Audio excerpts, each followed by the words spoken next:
So very very good evenings, नमस्कार। आप सभी मित्र अच्छे होंगे और आप हमारे चैनल को लगातार सब्सक्राइब कर रहे हैं और आप ही की बदौलत हमारी चैनल 1000 को पार कर गई है।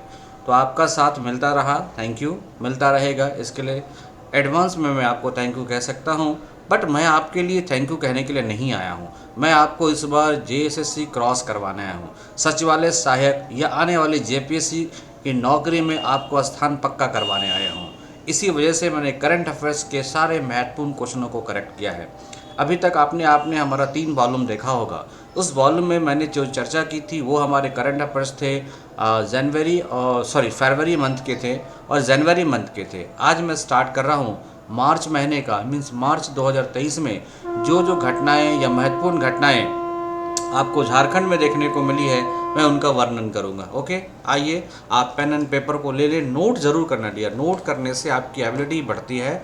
और हमारे चैनल को सब्सक्राइब कर दो। तो इजी टू क्रैक सेशन में आप वंस अगेन वेलकम है। ये हमारा 4th सीरीज है।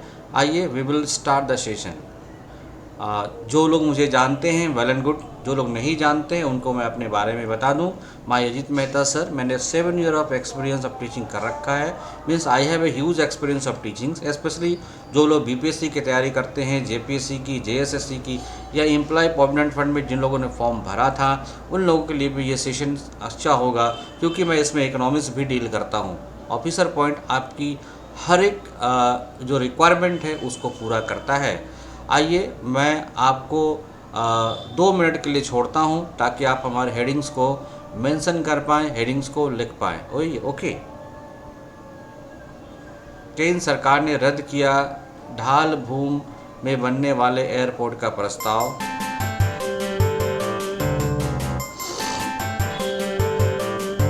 नोट करते हैं डियर, सारे लोगों को नोट करना। मैं स्लो चल रहा हूँ।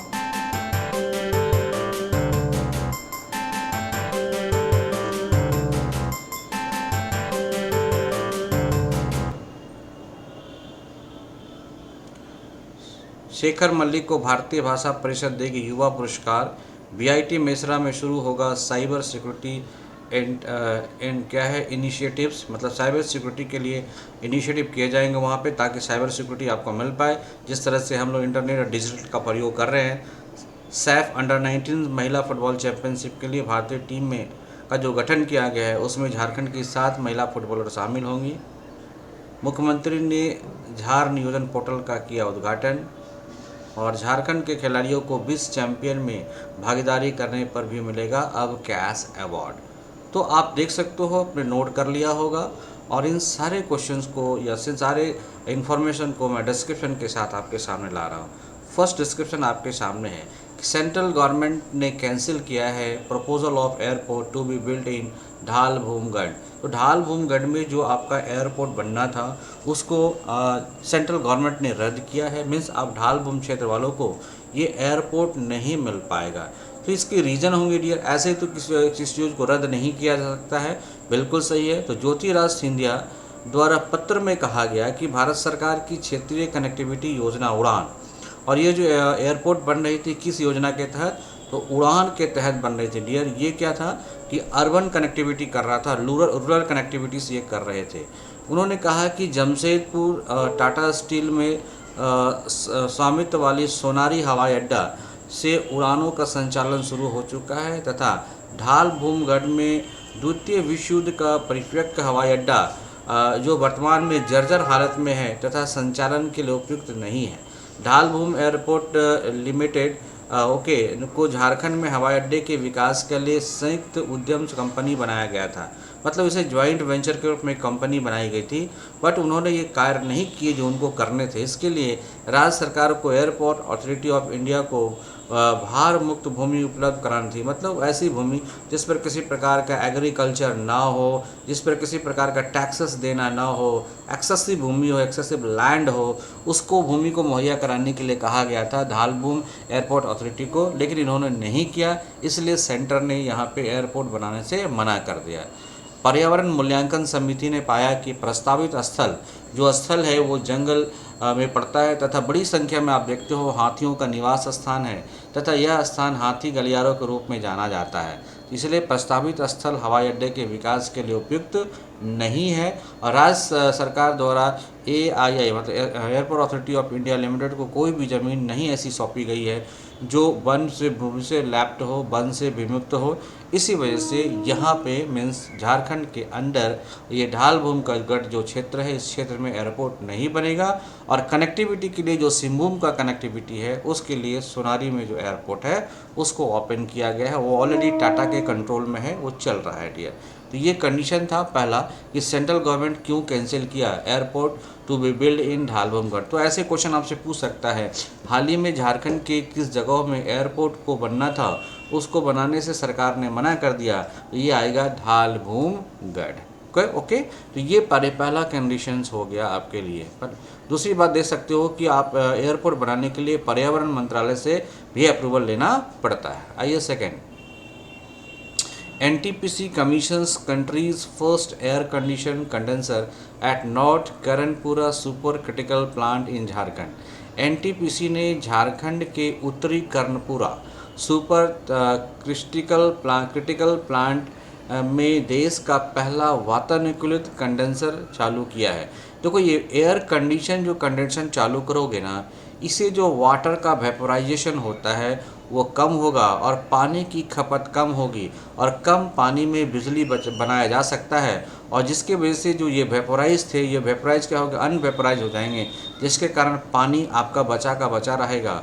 तो ऐसे समय में जब बारिश नहीं होती है उस समय में भी आप पानी से बिजली बना सकते हो। इंडिया की सबसे बड़ी एकीकृत विद्युत उत्पादक कंपनी NTPC ने रीयूज और रिसाइकिल के माध्यम से जल संरक्षण के लिए अपनी प्रतिबद्धता का प्रदर्शन करते हुए झारखंड के उत्तरी कर्णपुरा में भारत का पहला वातानुकूलित एयर कंडीशनर कह सकते हैं कंडेंसर वाला सुपर क्रिटिकल प्लांट को चालू किया है। ये भारत का पहला है जो NTPC यहाँ पे प्रयोग कर रहा है। NTPC का जो ये प्रयोग है उसके एक्सपीरियंस पे कि हम रीयूज़ करें, रिसाइकिल्स करें, मतलब वाटर को हम रिसाइकिल्स कर लें, मतलब स्टीम जो बन रही स्टीम को आप फिर से क्या करें, जो स्टीम डिस्ट्रॉय हो रहा है उसको वाटर में कन्वर्ट कर लो और कन्वर्ट करके फिर से उस वाटर से बिजली पैदा कर लो। तो ये NTPC का एक टेक्नोलॉजी का कंडीशंस है और ये अच्छा पहल बनाया जा सकता है जिससे कितने लीटर्स वाटर या कैसे कितने क्यूसिक वाटर जो है सेव होंगे, जिसका प्रयोग आने वाले समय में किया जा सकता है या कई सेक्टरों में आप उसका प्रयोग कर सकते हैं। तो ये NTPC की पहल है। तो ये आपसे क्वेश्चन पूछ सकता है कि भारत का या देश का पहला है ना एयर कंडीशनर कंडेंसर का निर्माण किस जगह पे किया गया है, तो झारखंड के NTPC के कर्णपुरा सेक्टर में, राइट। आप लिख लोगे। आप बात करते हैं NTPC की तो आप फुल फॉर्म तो जानते हो dear, national thermal power corporation. ये भारत के अंदर आप मान के चलो कुल 24% जो आपकी एनर्जी रिक्वायरमेंट है उसका आपका 24% अकेला NTPC देने वाला है और ये देता है। आप देखोगे नॉर्थ कर्णपुरा सेक्टर वाला ये प्लांट्स है, इसी प्लांट्स में ये व्यवस्था लगी है। अगर आप बात करते हो NTPC की तो ये 7 नवंबर 1975 को इस्टेब्लिश हुआ है। इसकी हेडक्वार्टर किधर है, तो न्यू दिल्ली के अंदर है। NTPC को इंडिया लार्जेस्ट पावर यूटिलिटी कहा जाता है, जिनके पास इंस्टॉल्ड कैपेसिटी कितना है 72,304 मेगावाट।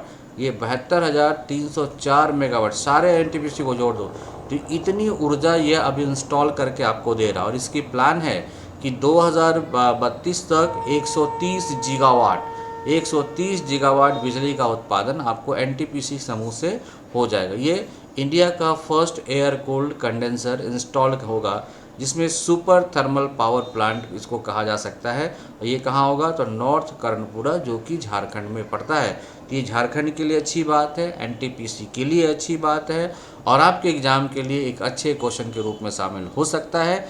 इसलिए इतनी इन्फॉर्मेशन को आप ज़रूर लिख कर रखो डियर। इसका इस्टेब्लिशमेंट कब हुआ, NTPC का फुल फॉर्म क्या है और ये नॉर्थ कर्णपुरा सेक्टर में ये देश का पहला लग रहा है, ये इम्पोर्टेंट है। और NTPC की पूर्ण कैपेसिटी कितनी है 72,304 70,304 आपको मेगावाट, लेकिन इसकी टारगेट है कि 2032 तक ये 130 गीगावाट बिजली का उत्पादन करेगा, जो कि आपकी ऊर्जा के लिए सहयोग होगा, ऊर्जा ज़रूरतों के लिए ये सहयोग होगा। आइए बात करते हैं, एनटीपीसी ने झारखंड के उत्तरी कर्णपुरा, इस उत्तरी कर्णपुरा में 3660 मेगावाट, समझ सकते हैं, में 660 मेगावाट की पहली इकाई का वाणिज्यिक परिचालन शुरू किया गया है। इस परियोजना की परिकल्पना एयर कूलर कंडेंसर के साथ की गई है। मतलब ये 3660 ये कर्णपुरा उत्पादन करता है, लेकिन उसकी एक इकाई है जो 660 उत्पादन करता है, उसमें ये एयर कंडीशन कंडेंसर लगाया गया है। तो ये आपके लिए इम्पोर्टेंट है डियर, राइट।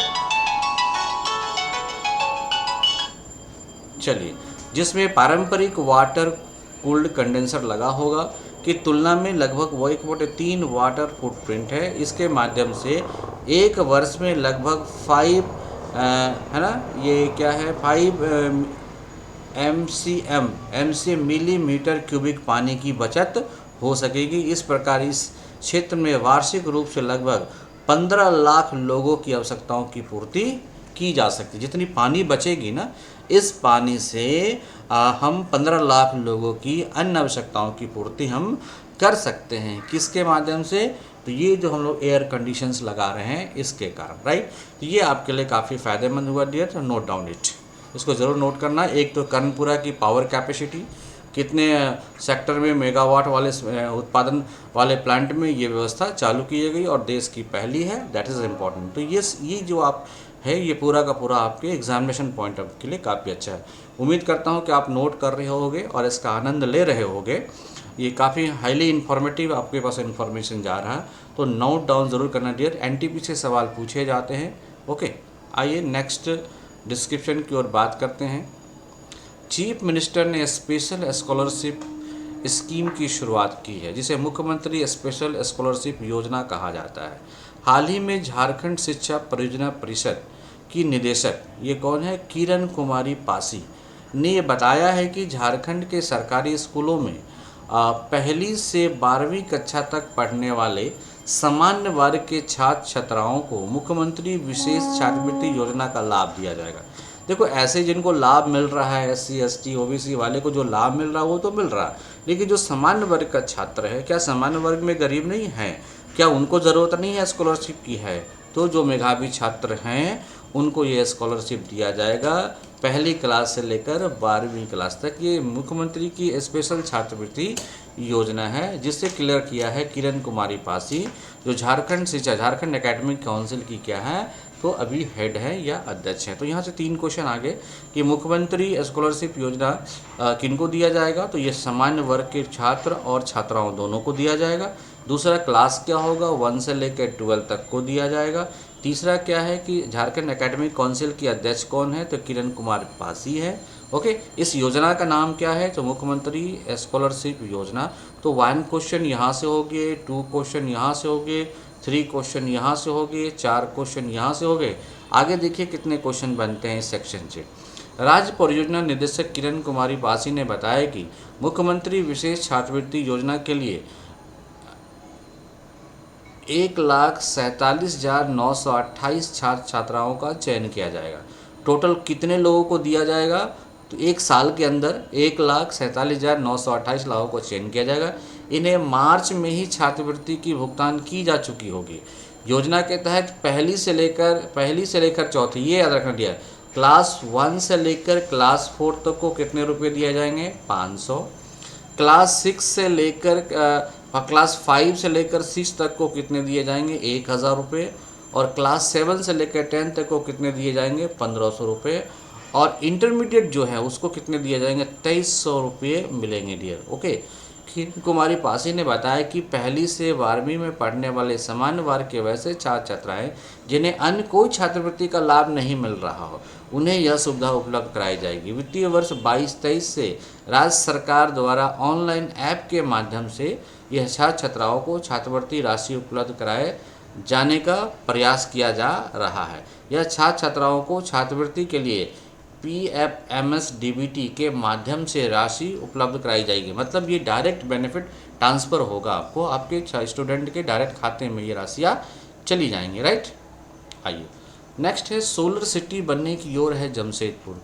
डियर आप जानते हो कि जमशेदपुर को लौह नगरी कहा जाता है, इसको लौह नगरी कहा जाता है। अगर बात करते हैं तो 1907 के आसपास यहाँ पे फैक्ट्रियाँ स्टैब्लिश हो गई थी और 1911 से ये मेगा पैमाने पर फैक्ट्रियाँ चली। इसे इस्टेब्लिश करने वाले जमशेदजी टाटा हैं और इसे झारखंड का मैनचेस्टर भी कहा जाता है जमशेदपुर को। और एक कीर्तिमान और जमशेदपुर में शामिल हो गया कि यह पूरी तरह से सोलर सिटी बनने जा रहा है। मीन्स यहाँ जो मैक्सिमम जो आप देख सकते हो कि रिन्यूएबल एनर्जी का जो डेवलपमेंट है जेरेडा जो ऑफिशियली इन्फॉर्म किया है दैट कि Jamshedpur city is moving toward the solar energy. यह सोलर एनर्जी का हब बनने जा रहा है। क्यों? क्योंकि अगर देखोगे रिकॉर्ड तो एट प्रेजेंट तो 37 megawatt solar power plant propose है यहाँ पे, of which 2.2 mega solar power plant has been commission at Sonari airport. सिर्फ 2.2 का कहाँ लगाया गया है? तो सोनारी में लगाया गया है। टोटल कितने हैं? 37 मेगावाट का प्रोजेक्टेड है यहाँ पे लगाया जाएगा, जिसमें कि आप देख रहे हो कि 2.2 megawatt solar plant has been commission at Sonari airport. Now अगर बात करते हैं कि जरेडा है क्या, ये Jharkhand renewable energy development agency है। यह एक ऑटोनोमस बॉडी है under the society registration act 21। 1860 registration act के द्वारा 19 फरवरी 2001 को यह अस्तित्व में आया है। तो ये डेट याद रखिएगा, 2001 से जरेडा एस्टेब्लिश है for the development of new renewable energy resources for supplementing the energy requirement of the state and to generate public awareness in facilitating deployment of new and renewable energy system. Okay. JREDA is a state nodal agency. अगर बात करें तो जरेडा क्या है? यह एक state nodal agencies है for the implementation of renewable energy. तो रिन्यूएबल एनर्जी को बढ़ावा देने के लिए यह स्टेट के द्वारा, झारखंड स्टेट के द्वारा बनाया गया एजेंसी है, जो कि 2001 में इस्टेब्लिश हुआ है। ये सोसाइटी एक्ट 21 1860 में ये रजिस्टर्ड है। ओके, ये एक्चुअली क्या करता है? मीन ऑफ फाइनेंशियल इनिशिएटिव, आपको फाइनेंशियल इनिशिएटिव देगा available by the ministry of new and renewable energy के द्वारा। तो government of India and the government of Jharkhand या स्टेट डेजिग्नेटेड एजेंसी है यह for implementation of energy efficiency project by mean of financial initiative made available by the bureau of energy efficiency. तो ये जो bureau of energy efficiency है, ये 3 word याद रखिएगा। इसके माध्यम से ही इसको जो इन्फॉर्मेशन मिलता है, इसके माध्यम से वह क्या करता है? आपको फंडिंग करता है और इस फंडिंग के द्वारा जो है गैर परंपरागत सोर्सों से ऊर्जा का उत्पादन करने के लिए आपको ये बढ़ावा देता है। तो जरेडा का फुल फॉर्म भी आप जान सकते हो, इसकी एस्टेब्लिशमेंट जान सकते हो। यह क्या है? तो एसडीए के रूप में काम करता है, स्टेट डेजिग्नेटेड एजेंसीज है। इसको फंडिंग कहाँ से आता है? तो ministry of new and renewable energy की तरफ से आता है। और ये किसके रूप में काम करता है? बीई के एडवाइस के रूप में काम करता है, जो कि bureau of energy efficiency information है, राइट। तो इतनी इन्फॉर्मेशन आपको मिल जाती है जरेडा में, और इसी के सहयोग से या इसी के अकॉर्डिंगली या इन्होंने इन्फॉर्म दिया है कि जमशेदपुर जो है वो सोलर एनर्जी हब बनने को तैयार है। State envision to become the leader in the solar energy adaptation by bringing energy transmission closer to community। ये जेडा का अपना ये है। और इन्होंने 2022 में एक पॉलिसी लाई थी जिसका नाम था state government has notified state solar policy on 5 जुलाई 2022। ये भी पूछेगा कि झारखंड सरकार ने सोलर पॉलिसी कब इस्टेब्लिश किया, तो सीधा आंसर इस तरह के क्वेश्चन पूछे जाते हैं 5 जुलाई, और डेट भी पूछे जा सकते हैं डियर, और ईयर भी पूछे जा सकते हैं। 5 जुलाई 2022 को झारखंड सरकार ने स्टेट सोलर पॉलिसी को लॉन्च किया था। और इस पॉलिसी के तहत आप देखोगे कि झारखंड सोलर रूफटॉप पॉलिसी 2018 में लाई गई थी। तो ये सारे इससे रिलेटेड पॉलिसी हैं। तो सवाल पूछ सकता है Jharkhand solar rooftop policy 2018, Jharkhand state solar policy 2022, और जरेडा का एस्टेब्लिशमेंट कब है? 2001 के अंदर है। यह आपको फाइनेंशियल देता है बीई के इंफॉर्मेशन के बाद, ताकि आप गैर परंपरागत संसाधनों का प्रयोग करके ऊर्जा का प्रयोग करें। ओके, चलिए आइए, Bharatiya Bhasha Parishad will give youth award to Shekhar Malik. Shekhar Malik एक राइटर है, हिंदी के राइटर है। इन्हें भारतीय भाषा परिषद के द्वारा एक अवार्ड दिया गया जिसका नाम है यूथ अवार्ड। तो शेखर मलिक ने प्रतिष्ठित युवा पुरस्कार दिए जाने की घोषणा के बाद बताया कि वर्ष 2020 में ही इन्हें यह पुरस्कार दिए जाने की घोषणा की जा चुकी थी, लेकिन कोविड के चक्कर में ये अवार्ड इनको नहीं मिला। फिलहाल ये अवार्ड इनको दिया जा रहा है। ये पूर्वी सिंहभूम जिले के घाटशिला के रहने वाले हैं और इनका योगदान काफ़ी है डियर। इस पुरस्कार में इन्हें 41,000 रुपये की राशि दी जाएगी और एक स्मृति चिन्ह दिया जाएगा। साथ में अभिनंदन पत्र और शाल देकर इन्हें सम्मानित भी किया जाएगा। झारखंड प्रगतिशील लेखक संघ के उप महासचिव शेखर मलिक समकालीन चर्चित युवा लेखक हैं और ये झारखंड आप देख सकते हो झारखंड प्रगतिशील लेखक के उप महासचिव भी रह चुके हैं। प्रतिष्ठित पत्रिका हंस में प्रथम प्रेमचंद कहानी पुरस्कार 2004 हेतु इन्हें नामित भी किया गया था।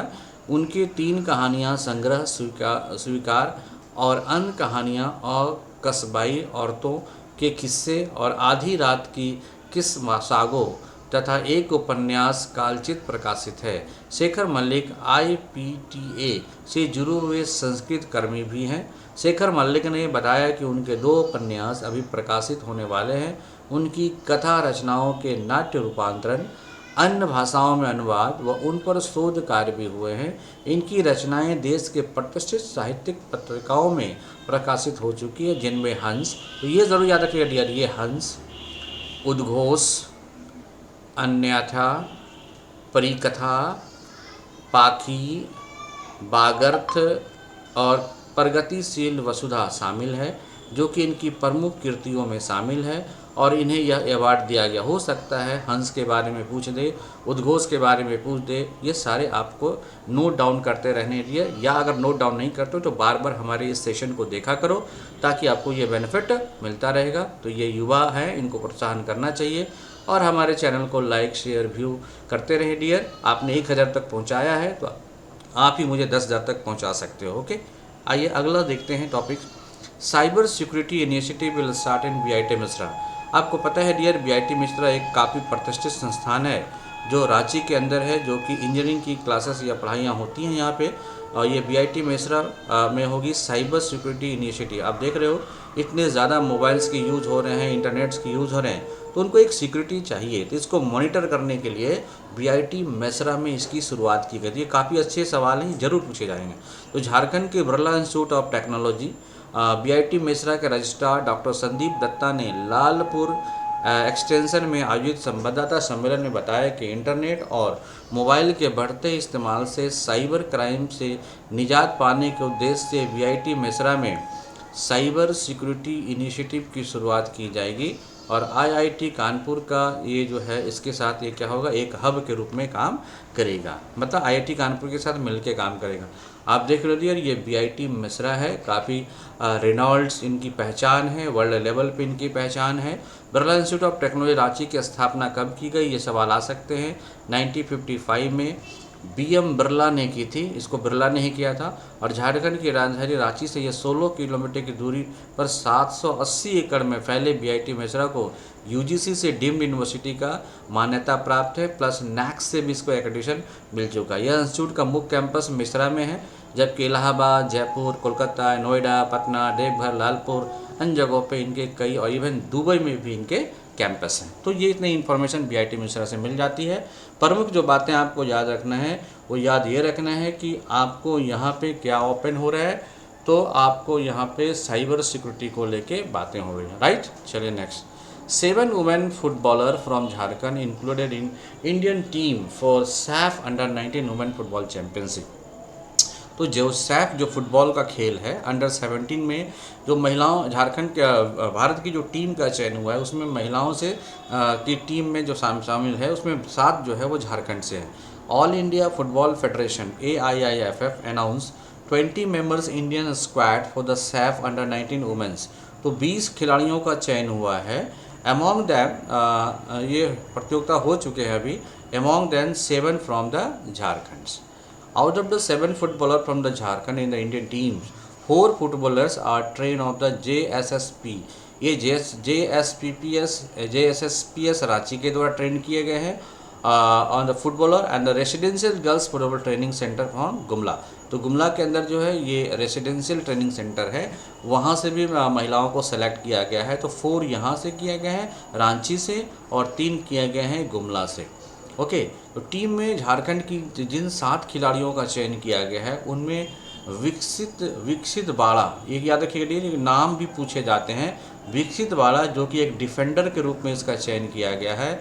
निसीमा कुमारी भी डिफेंडर के रूप में है और बबीता कुमारी ये फॉरवर्ड खेलती हैं, फॉरवर्ड के लिए रखा गया इनको।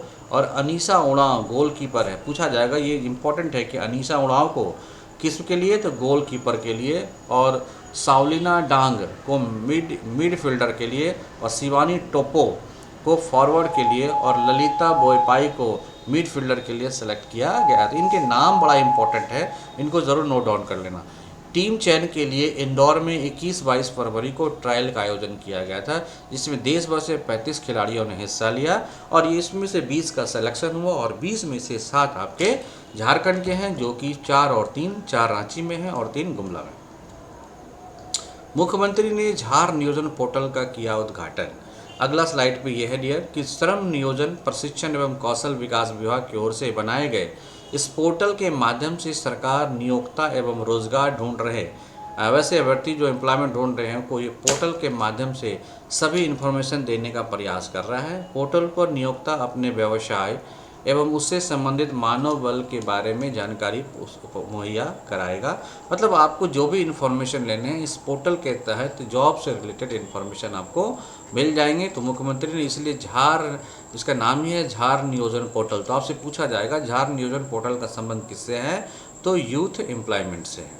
यह अधिनियम वैसे भी सभी प्रतिष्ठित जो कि निजी क्षेत्र के हों और जहां 10 या 10 से अधिक कार्यबल कार्य करते हों पर लागू हो सकता है। मतलब जहां जिस भी ऑर्गेनाइजेशन में 10 या 10 से अधिक लोग कार्य करते हैं उन सबों का इन्फॉर्मेशन यहाँ ऐसे दिया जाएगा। ओके, अधिनियम के प्रभावी होने की तिथि से वैसे सभी प्रतिष्ठान जिन पर यह अधिनियम लागू होता है द्वारा यदि कोई रिक्त निकाली जाती है तो 40,000 रुपये वेतन तक के पदों की नियुक्ति में 75% स्थानीयों को नियुक्ति का लाभ देना होगा। इस अधिनियम का लाभ उठाने के इच्छुक झारखंड के युवाओं को रोजगार पोर्टल पर निबंधित होना होगा।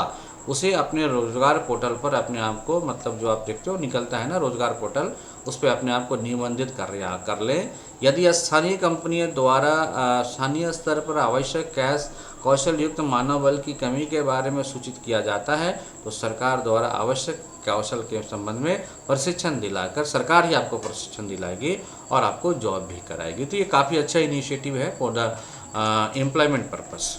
आइए, झारखंड के खिलाड़ी को विश्व चैंपियनशिप में भागीदारी करने पर मिलेगा अब कैश अवार्ड। ये कैश अवार्ड पहले भी अलग अलग तरीके से रूप से मिलते थे, लेकिन अब नियोजित तरीके से मिलेंगे। 1 या 2 वर्ष के अंतराल में होने वाले इस आयोजन में पहली बार भागीदारी करोगे तभी आपको कैश अवार्ड मिलेगा। ओके, पहले क्या होता था, नहीं मिलता था, लेकिन अब मिलेगा। लेकिन अब खिलाड़ियों को 50,000 रुपये मिलेंगे। कितने मिलेंगे? 50,000 रुपये। ये अंतर्राष्ट्रीय खेलों के लिए मिलेंगे, यानी ये सीनियर और जूनियर दोनों स्तर पर मिलेगा। और राज्य के खिलाड़ियों को कुल 24 प्रतिस्पर्धाओं के लिए कैश अवार्ड दिया जाएगा। ओके, ये राशि कितनी होगी? तो 50,000। अगर कोई दिव्यांग है तो उनको भी 50,000 का मिलेगा, लेकिन खेल होना चाहिए अंतर्राष्ट्रीय। ओके, तो ये सारे इन्फॉर्मेशन थे डियर, 10 महत्वपूर्ण इन्फॉर्मेशन आपको मिलने हैं। जाहिर है कि आपके एग्जामिनेशन के लिए रामबाण साबित होगा। अगली क्लासेस होगी, अगली क्लासेस में मार्च में कुछ बचे हुए और अप्रैल के सेशन को चालू करूँगा। और ये जो झारखंड बजट है इसका स्पेशल अलग से मैं झारखंड बजट आपको इकोनॉमिक्स के सेशन में मैं दे दूँगा। बहुत जल्द मैं आपको साइंस के क्लासेस की भी शुरुआत करने का प्लान कर रहा हूँ डियर। समय की थोड़ी कमी होती है जिसके वजह से मैं नहीं दे पाता हूँ, बट जो इम्पॉर्टेंट है, जो आपके लिए रामबाण साबित होगा JSSC में, वो ज़रूर मैं आपको करूँगा। अगर आप निकालना चाहते हो JSSC ना, तो मैं कहूँ कि आपका टारगेट कैसा होगा ये देखना। आप साइंस पे फोकस करो, 20 मार्क्स का है। आप मैथ पे फोकस करो, 20 का है। आप रीजनिंग पे फोकस करो, 20 क्वेश्चंस हैं, है ना। आप अपने लैंग्वेज पे करो, ये 100 नंबर्स के आ जाएंगे। और फिर आप कंप्यूटर पे फोकस करो, ये भी 20 का दिया, तो ये 20 120 क्वेश्चन हो गए यहीं से लिए। रेस्ट आपको जो झारखंड की बात करोगे ये 40 है। और अगर बात करते हो तो जीएस, ये महासमुंदर डियर, मैं कहूँगा इस पर आपकी फोकस थोड़ी कम होनी चाहिए और बाकी चीज़ों पर आपकी फोकस ज़बरदस्त होनी चाहिए। अगर बात करते हो कि जैसे आप ये करंट अफेयर्स पढ़ रहे हो ना, तो इसमें कुछ ऐसे क्वेश्चन होंगे जो करंट अफेयर्स में पकड़ में आ जाएंगे। नेशनल करंट अफेयर्स की हमारी चलती है डियर, तो वो भी इसमें पकड़ में आ जाएंगे। मोर और लेस आप 10 to 15 क्वेश्चन तो ऐसे ही बना लोगे। ये 15 क्वेश्चन का इसमें आप रिस्क लेके चलो, बाकी में अपनी तैयारी पूरी मजबूती से कर लो डियर, क्योंकि सिंगल डे में एग्जामिनेशन है। ओके, तो ये बड़ा इंपॉर्टेंट है आपके लिए। आइए, तो झारखंड इकोनॉमिस्ट मैं बहुत जल्द लेके आ रहा हूँ। ओके, आप हमारे चैनल को सब्सक्राइब करो। ओके, आप कांटेक्ट कर सकते हो नंबर पे, मेल कर सकते हो एनी सुझाव, और आप हमारे चैनल को सब्सक्राइब करें। Officer points now subscribe, officer point, easy to crack session, BPSC, JPSC, JSSC. Okay, and for now subscribe officer point. उम्मीद करते हैं कि आप इस क्लास से आनंद उठा रहे होगे और लगातार उठाते रहोगे, और मैं आपके लिए सहायक होता रहूँगा। Thank you. 1000 पहुँचाने के लिए उम्मीद करता हूँ 10,000 का। Thank you.